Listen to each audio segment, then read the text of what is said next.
Hello friends, a very good evening to all of you. This is Akanksha Tripathi. Study में आप सभी का स्वागत है।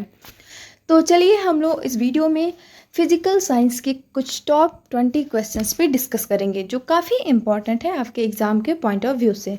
तो चलिए देखते हैं। पहला क्वेश्चन है, भौतिक विज्ञान शिक्षक का सबसे महत्वपूर्ण कार्य क्या है? ठीक है। ऑप्शन ए है शिक्षण, ऑप्शन बी है अवलोकन यानी कि ऑब्जर्वेशन, ऑप्शन सी है निर्देश देना, ऑप्शन डी है मूल्यांकन करना। तो फटाफट आंसर दीजिए। इसका राइट आंसर जाएगा, आप देखिए ज़रा, जो भौतिक विज्ञान के शिक्षक होंगे तो क्या उनका जो कार्य होगा वो शिक्षण करना यानी कि टीचिंग कराना बस होगा, या फिर अवलोकन करना होगा, एक सेकेंड, या फिर निर्देश देना, या फिर सिर्फ डायरेक्शन देना होगा। तो अगर सबसे महत्वपूर्ण कार्य की बात करेंगे तो ऑप्शन जाएगा डी के साथ। ठीक है, ऑप्शन डी लॉक हो जाएगा। ठीक है, नेक्स्ट देखते हैं, प्रोजेक्ट विधि के जनक कौन है? ठीक है, प्रोजेक्ट विधि के जनक कौन है? ऑप्शन ए है आर्मस्ट्रांग, ऑप्शन बी है आइंस्टीन, ऑप्शन बी है डब्ल्यू.एच. किलपैट्रिक, ऑप्शन सी है आइंस्टीन, ऑप्शन डी है इनमें से कोई नहीं। तो ऑप्शन आपका करेक्ट हो जाएगा बी। ठीक है, डब्ल्यू.एच. किलपैट्रिक जो है वो प्रोजेक्ट विधि के जनक है। आइंस्टीन की बात करें तो आइंस्टीन ने जो है सापेक्षता का सिद्धांत दिया था। ठीक है, आगे देखिएगा, छात्रों को वैज्ञानिक पद्धति से शिक्षित किया जाता है क्या प्रोजेक्ट विधि में, या फिर व्याख्या विधि के द्वारा, या फिर प्रयोगशाला विधि के द्वारा, या प्रयोग और प्रदर्शन विधि के द्वारा? तो फटाफट आंसर कीजिए। इसका राइट आंसर जाएगा डी के साथ। ठीक है, प्रयोग और प्रदर्शन विधि के द्वारा छात्रों को वैज्ञानिक विधि से प्रशिक्षित किया जाता है। ठीक है, नेक्स्ट क्वेश्चन है आपके सामने, नंबर 4, निम्न में से कौन विज्ञान शिक्षण की एक विधि नहीं है? तो फटाफट आंसर कीजिए। ऑप्शन ए है प्रोजेक्ट विधि, ऑप्शन बी है समस्या विधि, ऑप्शन सी है मूल्यांकन विधि, या फिर ऑप्शन डी है इनमें से कोई नहीं। तो जाहिर सी बात है कि प्रोजेक्ट विधि तो एब्सोल्युटली होगा, प्रोजेक्ट विधि तो होगा ही। समस्या विधि ये तो मुझे नहीं लगता। समस्या विधि आप बताइए, कोई विधि होता है विज्ञान जो है साइंस टीचिंग में, कोई विधि होता है समस्या विधि? बिल्कुल भी नहीं।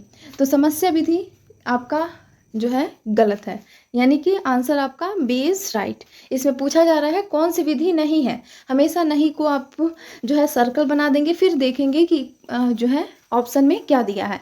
तो मूल्यांकन विधि आपने देखा है, ठीक है, इवोल्यूशन मेथड, और प्रोजेक्ट विधि भी होता है विज्ञान में, लेकिन समस्या विधि तो होता ही नहीं है। तो ऑप्शन बी इज करेक्ट। ठीक है, आगे देखिएगा, तो गुरुत्वाकर्षण का नियम किसके द्वारा खोजा गया? तो गुरुत्वाकर्षण का नियम किसके द्वारा खोजा गया? ऑप्शन ए है आइंस्टीन के द्वारा, ऑप्शन बी है केपलर के द्वारा, ऑप्शन सी है न्यूटन के द्वारा, या फिर ऑप्शन डी है अलेक्जेंडर के द्वारा। तो देखिएगा, ऑप्शन सी इज करेक्ट। ठीक है, न्यूटन ने जो है गुरुत्वाकर्षण का नियम दिया था। ठीक है, अगर बात करें आइंस्टीन की, तो आइंस्टीन ने सापेक्षता का सिद्धांत दिया था। केपलर महोदय की बात करें तो इन्होंने जो है ग्रहों की गति का वर्णन किया था। ठीक है, और अलेक्जेंडर ने तो पेनिसिलिन की खोज की थी। ठीक है, तो क्लियर है चारों ऑप्शंस। आगे बढ़ते हैं। आगे देखिएगा, शिक्षण रणनीति तय करने में शिक्षक को क्या मदद करता है? तो आपको बताना होगा शिक्षण रणनीति यानी कि टीचिंग का जो रणनीति होता है शिक्षक का, उसको तय करने के लिए शिक्षक को क्या हेल्प करता है, क्या मदद करता है? क्या लक्ष्य मदद करता है, निर्देश मदद करता है, या विशिष्ट उद्देश्य, या फिर इनमें से कोई नहीं? तो इसका राइट आंसर जाएगा ऑप्शन नंबर बी। ठीक है, निर्देश। ठीक है, अगर उसको जैसा जैसा डायरेक्शन होता है उसके अकॉर्डिंग जो है शिक्षक जो है अपनी टीचिंग प्रोसेस को क्या करता है, फिक्स करता है, तय करता है। तो निर्देश जो है उसको मदद करता है अपनी शिक्षण रणनीति को तय करने के लिए। ठीक है, आगे देखते हैं, गति के 3 नियम खोजे गए। तो गति के 3 नियम किसने दिया था बताइए फटाफट से। ऑप्शन ए है फैराडे, ऑप्शन बी है जो है न्यूटन, ऑप्शन सी है आइंस्टीन, ऑप्शन डी है अलेक्जेंडर फ्लेमिंग। तो जाहिर सी बात है, अभी ऊपर एक क्वेश्चन आया था गुरुत्वाकर्षण वाला, ठीक है, तो वही हो जाएंगे Newton, option b is correct. Faraday की बात करें तो इलेक्ट्रिसिटी के लिए इनको जाना जाता है। आइंस्टीन की बात करें तो आइंस्टीन का भी हमने बताया सापेक्षता का सिद्धांत, ठीक है। और अलेक्जेंडर की बात करें तो अलेक्जेंडर ने जो है पेनिसिलिन की खोज की थी। आई बात समझ में। नेक्स्ट देखते हैं, डीएनए की संरचना की खोज किसने की थी, ठीक है। ऑप्शन ए है वाटसन, ऑप्शन बी है क्रिक, ऑप्शन सी है ए एंड बी दोनों, ऑप्शन डी है इनमें से कोई नहीं। तो ऑप्शन जाएगा सी के साथ, ठीक है। ऑप्शन ए एंड बी दोनों, वाटसन एंड क्रिक ने, जिसके लिए इन दोनों को नोबेल प्राइज़ भी दिया गया था, ठीक है। आगे बढ़ें तो अगला क्वेश्चन आपके सामने है कि मानव शरीर में रक्त का सर्वांगीण परिवहन को पूर्ण रूप से किसने वर्णित किया। ऑप्शन ए है बीरबल सहानी, ऑप्शन बी है विलियम हार्वे, ऑप्शन सी है फ्रांसीसी क्रिक, ऑप्शन डी है जेसी बोस। आपको याद होगा मैंने इन सारे साइंटिस्टों के बारे में उनकी जीवनी जो है एक एक वीडियो करके आपको ऑलरेडी जो है इस पे डिस्कस कर लिया है, और इसका नोट्स भी आपको मैंने प्रोवाइड किया था। तो जो लोग वीडियो देखे होंगे वही लोग क्वेश्चन कर पा रहे होंगे। अगर आप नए स्टूडेंट हो तो आप पहले इस वीडियो को ज़रूर देख लीजिएगा, काफ़ी इंपॉर्टेंट है। तो आपका राइट आंसर जाएगा ऑप्शन नंबर बी के साथ। विलियम हार्वे ने खोजा था कि मानव शरीर में रक्त का सर्वांगीण परिवहन होता है, ठीक है। अब आइए बाकी के वैज्ञानिकों के बारे में जान लेते हैं। तो बीरबल सहानी ने भारतीय उपमहाद्वीप के जीवाश्म का अध्ययन किया था। चूँकि जो बीरबल सहानी थे वो क्या थे, एक जीवाश्मिक वैज्ञानिक थे, ठीक है। और दूसरा देखिए फ्रांसीसी क्रिक, जो कि अभी आपने देखा डीएनए की संरचना तथा मानव संकेतन पे इन्होंने खोज की थी। और जेसी बोस की बात करें यानी कि जगदीश चंद्र बोस, इन्होंने मिलीमीटर तरंगे और रेडियो तथा क्रिस्कोग्राफ की खोज की थी, ठीक है। आगे बढ़ें तो अगला देखिएगा साइंस फॉर ऑल, ठीक है। साइंस फॉर ऑल, विज्ञान सबके लिए, ये जो पुस्तक है वो कब प्रकाशित हुआ, ठीक है। साइंस फॉर ऑल पुस्तक जो है, बुक है, वो कब प्रकाशित हुआ था, 1980 में, 1982 में, 1983 में या फिर 1988 में। तो इसका राइट आंसर जाएगा ऑप्शन नंबर सी के साथ, ठीक है। क्योंकि जो विज्ञान सबके लिए यानी कि साइंस फॉर ऑल, ये जो है काफ़ी 1980 में ही इसको स्वीकार लिया गया था। यानी कि सबको जो है विज्ञान क्या है, इक्वल है, सबके लिए जो है समान है।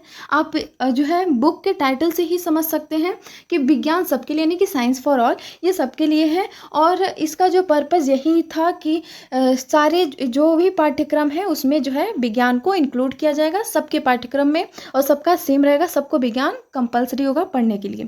और 1983 में जो है इस पे पुस्तक बना और इसका पुस्तक प्रकाशित हुआ था 1983 में। तो आई बात समझ में। आगे बढ़ते हैं और अगला क्वेश्चन देखिएगा, निम्नलिखित में से क्रियात्मक अनुसंधान की विशेषता नहीं है।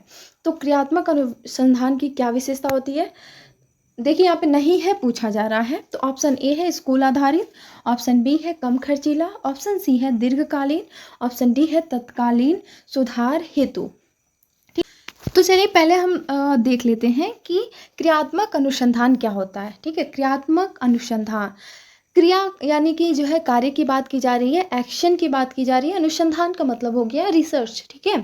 तो एक्शन रिसर्च क्या होता है, ये जो है विद्यालय यानी कि स्कूल आधारित होता है, ठीक है। और दूसरी बात कि ये जो क्रियात्मक अनुसंधान जो भी विद्यालय में कमियां हैं, ठीक है, यानी कि जो है कुछ संशोधन करके विद्यालय की कार्यप्रणाली में सुधार लाना ही क्या कहलाता है, क्रियात्मक अनुसंधान कहलाता है। यानी कि आप क्या किए, आपने तुरंत देखा क्या गड़बड़ी है विद्यालय में और तुरंत उस पर एक्शन ले लिया, यानी कि तुरंत तत्कालिक सुधार के लिए किया जाता है, ठीक है। ये कम खर्चीला होता है, ठीक है। स्कूल आधारित होता है, शिक्षक के द्वारा किया जाता है। इसको शिक्षक कर सकते हैं, आपके प्रिंसिपल कर सकते हैं, प्रधान अध्यापक कर सकते हैं, ठीक है। तो आई होप कि आपको समझ में आ गया। बस इतना समझिए कि कोई भी गड़बड़ी अगर हो गई हो, ये पर्सनली व्यक्ति भी कर सकता है। जैसे कि अगर आपको लगता है कि आप अगर कुछ मिस्टेक हो रहा है, अगर आपने तुरंत उस पर एक्शन ले लिया, ये नहीं कि आज गलती हुआ है तो कल लें, तो उसको क्रियात्मक अनुसंधान नहीं कहेंगे। ठीक है, तो उसी को क्रियात्मक अनुसंधान कहते हैं कि तुरंत एक्शन लेके उस चीज़ को सुधार करना, और जो है ताकि बच्चों का विकास हो सके। ठीक है, अब देखिए इसका क्या पूछा गया था कि विशेषता नहीं है। अभी मैंने बताया कि ये क्या होता है, विद्यालय यानी कि स्कूल आधारित होता है। दूसरा मैंने कहा कम खर्चीला होता है। और तीसरा मैंने कहा था कि तत्कालीन सुधार हेतु होता है, लेकिन ये दीर्घकालीन के लिए नहीं होता है। ठीक है, ये दीर्घकालीन नहीं होता है। ये नहीं कि लंबे टाइम तक, ये तुरंत आपने किया और तुरंत उसका जो है आपको रिजल्ट भी देखने को मिलेगा। ठीक है, आगे बढ़ते हैं। ऑप्शन सी इज करेक्ट हो जाएगा। क्रियात्मक अनुसंधान है, आपको बताना होगा बाह्य मूल्यांकन है या फिर आंतरिक मूल्यांकन है, ए एंड बी दोनों या फिर इनमें से कोई नहीं। तो ऑप्शन जाएगा आपका सी के साथ। क्रियात्मक अनुसंधान जो है बाह्य मूल्यांकन और आंतरिक मूल्यांकन दोनों है। ठीक है, अब देखिएगा क्रियात्मक अनुसंधान सीमित होता है, तो आप बताएंगे। अभी मैंने आपको बताया विद्यार्थी तक, मोहल्ले तक, समाज तक या फिर विद्यालय तक। तो मैंने बताया कि क्रियात्मक अनुसंधान जो है वो विद्यालय में होता है, तो इसका राइट आंसर जाएगा विद्यालय तक ये सीमित होता है। ठीक है, ऑप्शन डी इज करेक्ट।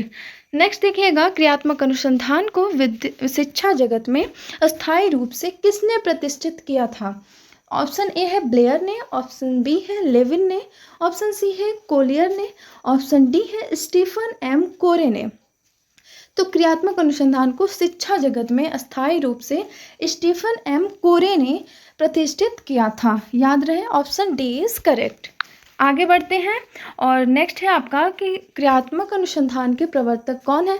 तो जाहिर सी बात है जो है स्टीफन ने इसको शिक्षा जगत में प्रतिष्ठित किया था, और इन्हीं को जो है क्रियात्मक अनुसंधान के प्रवर्तक माना जाता है। तो ऑप्शन बी इज करेक्ट। ठीक है, नेक्स्ट देखते हैं, क्रियात्मक अनुसंधान संबंधित होता है, बताइएगा। ऑप्शन ए है शिक्षक से, ऑप्शन बी है शिक्षार्थी से, ऑप्शन सी है विद्यालय से, ऑप्शन डी है उपयुक्त सभी से।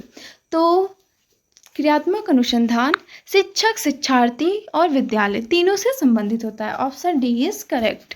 आगे देखते हैं, तो क्रियात्मक अनुसंधान का मूल उद्देश्य क्या है। ऑप्शन ए है समस्या का समाधान ढूंढना, ऑप्शन बी है नवीन शोध करना, ऑप्शन सी है उपाधि प्राप्त करना, ऑप्शन डी है पुरस्कार प्राप्त करना। जी बिल्कुल नहीं, नवीन शोध तो बिल्कुल नहीं होता है। नवीन शोध करना, उपाधि प्राप्त करना, पुरस्कार प्राप्त करना, तो ऑप्शन आपका जाएगा ए के साथ, समस्या का समाधान करना। जो भी समस्याएं हैं अगर विद्यालय में, तो उसको जो है इसके द्वारा सुधार किया जा सकता है। ठीक है, आगे देखिएगा, क्रियात्मक अनुसंधान द्वारा निम्न में से कौन सा कार्य नहीं किया जाता है। यहाँ पे पूछा जा रहा है कौन सा कार्य नहीं किया जाता है। ठीक है, ऑप्शन ए है समस्याओं का व्यवहारिक अध्ययन, ऑप्शन बी है समस्याओं का व्यवहारिक समाधान निकालना, दूसरा सी है कार्यप्रणाली में सुधार लाना, ऑप्शन डी है ज्ञान के क्षेत्र में नवीन योगदान देना। ठीक है, तो बताइए फटाफट से आंसर कीजिए कि क्रियात्मक अनुसंधान द्वारा निम्न में से कौन सा कार्य नहीं किया जाता है। बताइए, ऑप्शन ए है समस्याओं का व्यवहारिक अध्ययन करना। ठीक है, और इसका समाधान निकालना, कार्यप्रणाली में सुधार लाना और ज्ञान के क्षेत्र में नवीन योगदान। तो ऑप्शन हो जाएगा डी के साथ। ठीक है, डी इज राइट। नेक्स्ट देखते हैं, 19 है आपका कि विद्यालय में क्रियात्मक अनुसंधान का प्रयोग किया जा सकता है। ऑप्शन ए है शिक्षण विधियों व प्रविधियों में सुधार हेतु, ऑप्शन बी है विद्यार्थियों में अध्ययन के प्रति रुचि विकसित करने हेतु, ऑप्शन सी है विद्यालय में अनुशासन से संबंधित समस्याओं के सुधार हेतु, ऑप्शन डी है उपयुक्त सभी। तो जाहिर सी बात है किसी भी प्रकार की अगर समस्या है उसको क्रियात्मक अनुसंधान के द्वारा हम जो है उसमें सुधार ला सकते हैं। तो ऑप्शन जाएगा डी के साथ। ठीक है, नेक्स्ट देखते हैं और ये लास्ट क्वेश्चन है, क्रियात्मक अनुसंधान के विषय में कौन सा कथन गलत है। यहाँ पे गलत कथन आपको बताना है। ऑप्शन ए है इसके परिणामों का प्रयोग शोधकर्ता ही करता है, बिल्कुल सही। और ऑप्शन बी है इसके परिणामों का सामान्यीकरण किया जा सकता है, ऑप्शन सी है कार्य करने वाला ही शोधकर्ता होता है। ऑप्शन डी है, यह दैनिक समस्याओं के समाधान में सहायक होता है। तो ऑप्शन जाएगा आपका बी के साथ, ठीक है। इसके परिणामों का सामान्यीकरण नहीं किया जा सकता है, ठीक है। ये आपका जो है मूल अनुसंधान में ऐसा होता है, सामान्यीकरण जो है मूल अनुसंधान में किया जाता है, क्रियात्मक अनुसंधान में सामान्यीकरण नहीं किया जा सकता। तो आपका ऑप्शन बी इज करेक्ट। तो आई होप कि आपको क्वेश्चन समझ में आए होंगे।